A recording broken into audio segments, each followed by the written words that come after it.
नमस्कार बंधुगण बंधु माने आपण मान समस्त को आज ज्योतिष कार्यक्रम को स्वागत। आज ज्योतिष कार्यक्रमटी धनु राशि व्यक्ति विशेष मान बहुत गुरुत्वपूर्ण अटे, बहुत खास अटे। कारण आज वीडियो रे आमे माने जानिबा धनु राशि व्यक्ति विशेष मान एप्रिल मास 2025 टी किपरि रहिछि। आज वीडियो रे आमे माने जानिबा धनु राशि मासिक राशिफल किपरि रहिछि। धनु राशि व्यक्ति विशेष मानकर स्वास्थ्य, शिक्षा, प्रेम संपर्क, वैवाहिक जीवन, भाग्य, क्यारियर एवं व्यापार वाणिज्यर स्थिति किपरि रहिछि एही एप्रिल मास 2025 रे से विषय रे विस्तार भाव रे आलोचना करिबा। नवग्रहंकर स्थिति मध्य देखिबा। नवग्रह केउं प्रकारर फल प्रदान करिबारे सक्षम हेबे। शेषरे अशुभत्व प्रदान करुथुबा ग्रह मानकर किछि विशेष प्रतिकार मध्य आमे माने वीडियोर शेषरे जानिबा।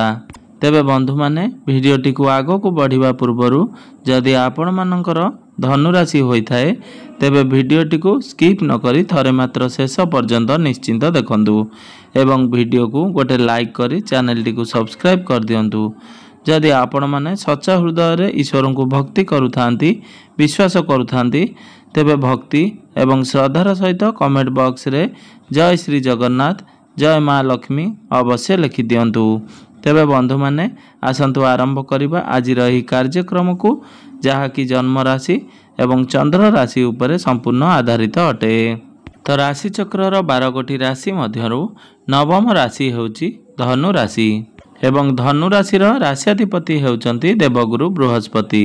तो यही एप्रिल मास आरंभ रे आपनक कुंडली रे नवग्रहंकर स्थिति किपरि रहिछि सर्वप्रथमे जानिबा। शनि, सूर्य, राहु, बुध एवं शुक्र आपनक कुंडलीर चतुर्थ भाव रे विराजमान अछंती। देवगुरु बृहस्पति आपनक कुंडलीर षष्ठ भाव रे विराजमान अछंती। मंगल आपनकर सप्तम भाव रे विराजमान अछंती एवं आपनकर केतु दशम भाव रे विराजमान अछंती। तो बंधु माने सर्वप्रथमे आसंतु जानि नेबा स्वास्थ्य किपरि रहिबो एही एप्रिल मास 2025 रे। तो बंधु माने कुंडलीर प्रथम भावटी होइथाय आपनकर स्वास्थ्यर भाव, आपनकर इम्यूनिटी सिस्टम रो भाव एवं आपनकर प्रथम भावर अधिपति हेउचंती देवगुरु बृहस्पति। देवगुरु बृहस्पति आपनक कुंडलीर षष्ठ भाव रे विराजमान अछंती। तो बंधु माने कुंडलीर षष्ठ भावटी को एते भलो बोली विचार करा जाय न थाए। कारण कुंडलीर षष्ठ भावटी होइथाय रोग, ऋण एवं शत्रुर भाव। तो गुरु आपनक कुंडलीर षष्ठ भाव रे 11 मास हेबो विराजमान अछंती। कारण गुरु गोटिए राशि रे 1 वर्ष पर्यंत रहिथांती। तो 15 मई को गुरु निजर राशि परिवर्तन करी आपनक कुंडलीर सप्तम भाव को चलन करिवे। तो जेबेठारु गुरु आपनकर षष्ठ भाव रे विराजमान अछंती आपनकर गैस्ट्रिक, लिवर, डाइजेशन भली समस्या देखा जाउथुबो। एही समय रे आपनकर मोटापण भली समस्या देखा देउथुबो। एलर्जी, इन्फेक्शन भली समस्या देखा देउथुबो। तो बंधु माने आमे जदि एप्रिल मासर कथा हेबा तो आपण जदि केउ आडे बुलाबुली करबा को जाउछंती तो आपण बाहर खाद्य प्रति संपूर्ण रूप से अवॉइड करंतु। कारण आपणकर पंचम भावर अधिपति मंगल आपणक कुंडलीर अष्टम भाव रे नीचस्थ होइजिबे। 5 अप्रैल पर मंगल आपणकर अष्टम भाव रे नीचस्थ रहिबे। तो जदि आपण बाहर को केउ आडे बुलाबुली करबा को जाउछंती तो आपण बाहर खाद्य प्रति सतर्कता अवलंबन करंतु। यह व्यतीत आपणकर मुंड बिंधा भली समस्या देखा देई पारे। सेथिपई आपण कोनोसी कथा को नहीं गभीर भाव रे चिंताग्रस्त हुंतु नाही। तेबे 15 मई पर आपण आपणकर स्वास्थ्य रे सुधार देखिबा पई निश्चिंत भाव रे पाइबे। आपणकर स्वास्थ्य रे जहाँ भी किछि समस्या चालुथिला से सब रे सुधार आसीबो। 15 मई पर्यंत आपण आपणकर स्वास्थ्य रे विशेष ध्यान देबार अछि। तो बंधु माने एबे आसंतु जानि नेबा विद्यार्थी मानक पई किपरि रहिबो एही एप्रिल मास 2025। तो बंधु माने कुंडलीर पंचम भावटी होइथाय आपणकर शिक्षा क्षेत्रर भाव। आपणकर पंचम भावर अधिपति हेउचंती मंगल। मंगल आपणक कुंडलीर सप्तम भाव रे विराजमान अछंती। ମାତ୍ର 5 ଏପ୍ରିଲକୁ ମଙ୍ଗଳ ଆପଣଙ୍କର ଅଷ୍ଟମ ଭାବକୁ ଗୋଚର କରିବେ ଏବଂ ଅଷ୍ଟମ ଭାବରେ ମଙ୍ଗଳ ନିଚସ୍ତ ହୋଇଯିବେ।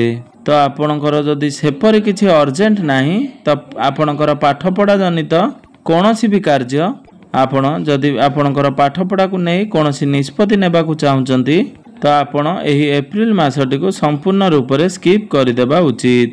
ଯେତେବେଳେ ଆପଣଙ୍କର ପଞ୍ଚମ ଭାବର ଅଧିପତି ମଙ୍ଗଳ ଆପଣଙ୍କର ନବମ ଭାବକୁ ଚଳନ କରିବେ ଅର୍ଥାତ୍ ଆପଣଙ୍କର ଭାଗ୍ୟ ଭାବରେ ଗୋଚର କରିବେ ତାହା ଆପଣଙ୍କର ଶିକ୍ଷା କ୍ଷେତ୍ର ପାଇଁ ସର୍ବଶ୍ରେଷ୍ଠ ରହିବ।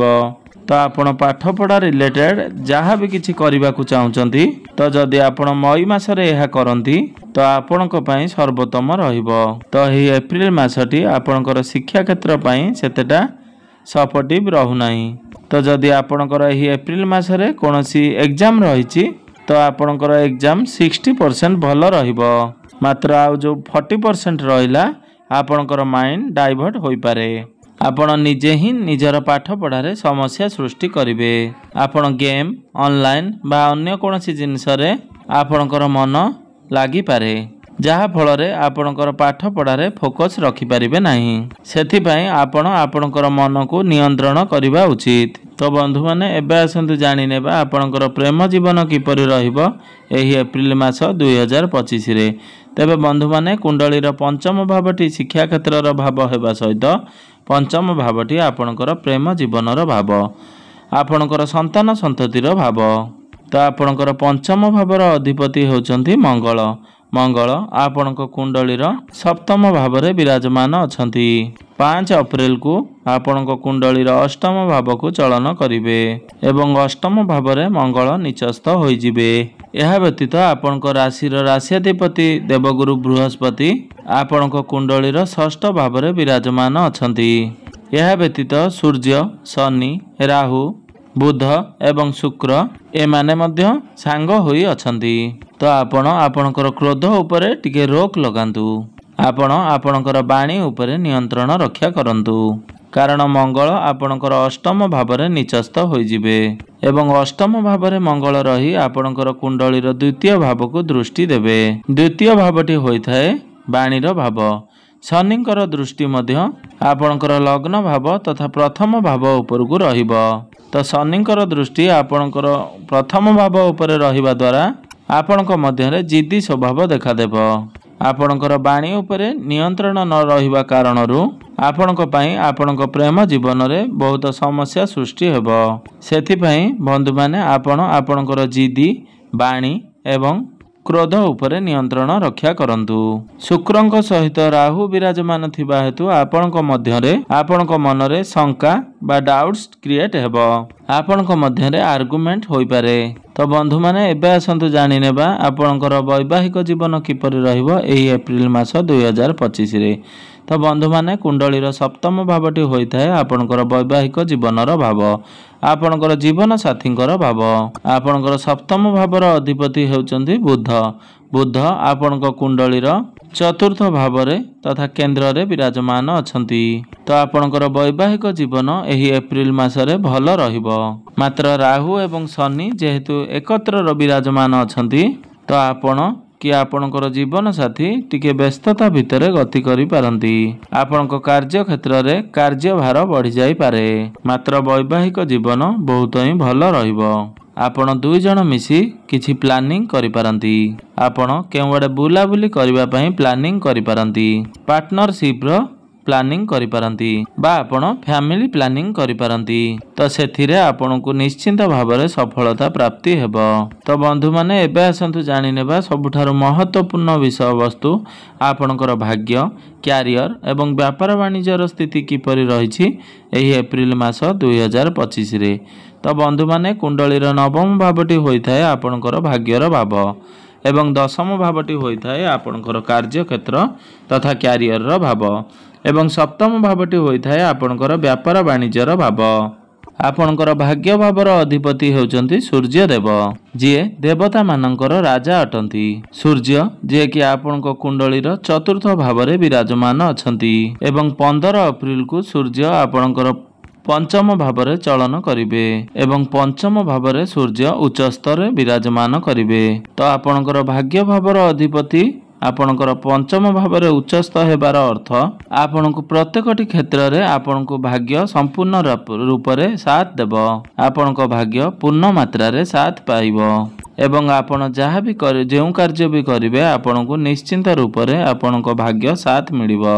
कारण नवम भावर अधिपति निज ठार नवम भाव में गोचर करिवे। भवत भवन जोगर निर्माण हेबो जहाकु कि अत्यंत शुभ 14 एप्रिल 14 मई पर्यंत आपण को आपणकर भाग्यर संपूर्ण रूप से साथ मिलिबो।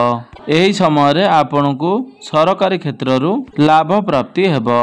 सरकारी चाकरी हेउ किंबा आपण सरकारी चाकरी पई प्रिपरेशन हेउछंती तो आपण को चाकरी प्राप्त हेबो। एही समय रे जदि आपण किछि बड़ कार्यर आयोजन करबा को चाहुचंती कोनोसी नूतन कार्यर आरंभ करबा को चाहुचंती मीटिंग डील बा कोनोसी क्षेत्र रे शेयर मार्केट स्टॉक मार्केट रे इन्वेस्टमेंट करबा को चाहुचंती किंबा आपण जमी प्रॉपर्टी आदि किना बिका करबा को चाहुचंती तो प्रत्येकटी क्षेत्र रे आपण को सफलता प्राप्ति हेबो। आपण आपणकर गृह रे शुभ मांगलिक कार्यर आयोजन करि पारंती। जदि आम कुंडली रे सूर्य उच्चस्थ थांती सेते बेले समाज रे आमको मान सम्मान पद प्रतिष्ठा प्राप्ति होई थाए। तो एप्रिल मास रे आपण को मान सम्मान प्राप्ति होई पारे। आपण को समाज रे पद प्रतिष्ठा प्राप्ति हेबो। तो बंधु माने एबे आसंतु जानि नेबा आपणकर कैरियर किपरि रहिबो एही एप्रिल मास 2025 रे। तो बंधु माने कुंडलीर दशम भावटी होई थाए आपणकर कैरियर तथा कार्य क्षेत्र भाव। आपणकर दशम भावर अधिपति होचंती बुध। तो बुध आपणकर कुंडलीर चतुर्थ भाव रे विराजमान अछंती एवं से केंद्र रे विराजमान अछंती। तो बुध आपणको कुंडलीर चतुर्थ भाव रे रही आपणकर कैरियर भाव को देखुचंती। सूर्य शुक्र राहु एवं शनि मध्य आपणकर कुंडलीर दशम भाव उपरकू रहुअछि। तो पांचटी ग्रहंकर दृष्टि जेहेतु आपणकर दशम भाव उपरकू रहुअछि तेणु आपण टिके मुडी स्वभावर देखा देबे। तो पांचटी ग्रहंकर प्रभाव आपणकर कैरियर भाव रे आपण देखिबा पई पाइबे। तो शुक्रंकर दृष्टि जेहेतु पडुछि आपणकर कैरियर भाव उपरे तो आपण चाहिबे निज हिसाब रे काम करिबा पई। तो आपणक मध्य रे लेजी स्वभाव टिके देखा देई पारे। 14 एप्रिल पर्यंत सूर्यंकर दृष्टि मध्य आपणकर कैरियर भाव उपरे रहुची। से पर्यंत आपणक मध्य रे टिके एटीट्यूड रहिबो। आपणको डोमिनेटिव पसंद हेबो नाही। तो आपण निज हिसाब रे काम करिया पई पसंद करिवे। जेहेतु शनिंकर दृष्टि आपणकर कैरियर भाव उपरे रहुअछि तो आपणक मध्य रे मैच्योरिटी लेवल आसीबो। तो आपणको केही जदि सहाय्य करिवे आपणको पसंद आसीबो नाही। तो आपण निज काम को निजे करिवा पई पसंद करिवे। तो आपणकर दशम भाव रे जेहेतु केतु विराजमान अछंती तो 18 मई पर्यंत केतु आपणक कुंडलीर दशम भाव रे विराजमान रहिबे। तो आपणक पाखकू जेते कार्य आसिले मध्य आपणक मध्य रे डिसैटिस्फैक्शन देखा देबो। आपण जेते भी कार्य कले मध्य आपणकर काम को नै आपण शांति बा संतुष्ट हेबे नाही। कारण केतु हेउचंती मुंड विहीन ग्रह। से होचंती छाया ग्रह। आपण केबे भी आपणकर कार्य रे सैटिस्फाइड हेबे नाही। 18 मई को केतु निजर राशि परिवर्तन करी आपणकर नवम भाव को चलन करिवे। सेते बेले आपण आपणकर कैरियर रे बहुत बड़ बड़ परिवर्तन देखिबा पई पाइबे। तो ही एप्रिल मास रे आपणकर कैरियर 70 रु 80% भल रहिबो। कारण देवगुरु बृहस्पतिंकर दृष्टि मध्य आपणकर कैरियर भाव उपरे रहुअछि जहा फल रे आपणकर मैनेजमेंट स्किल भल रहिबो। यह व्यतीत 14 एप्रिल को सूर्य आपणकर पंचम भाव रे उच्चस्थ होई जिवे तो आपणको चाकरी प्राप्त होबार संपूर्ण संभावना रहुअछि। तो आपण सेति पई जदि चाकरी पई प्रिपरेशन हेउचंती तो आपण निजर चेष्टा जारी रखंतु। तो व्यापार वाणिज्यर कथा हेबा जदि तो व्यापार वाणिज्य रे आपण किछि नूतन चिंता करि पारंती। आपण व्यापार रे बड़ बड़ डिसीजन नै पारंती।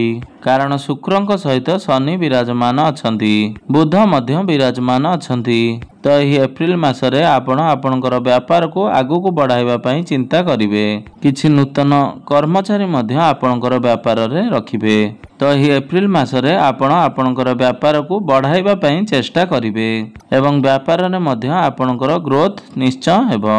तो बंधु माने एबे आसंतु जानि नेबा किछि विशेष प्रतिकार विषय रे।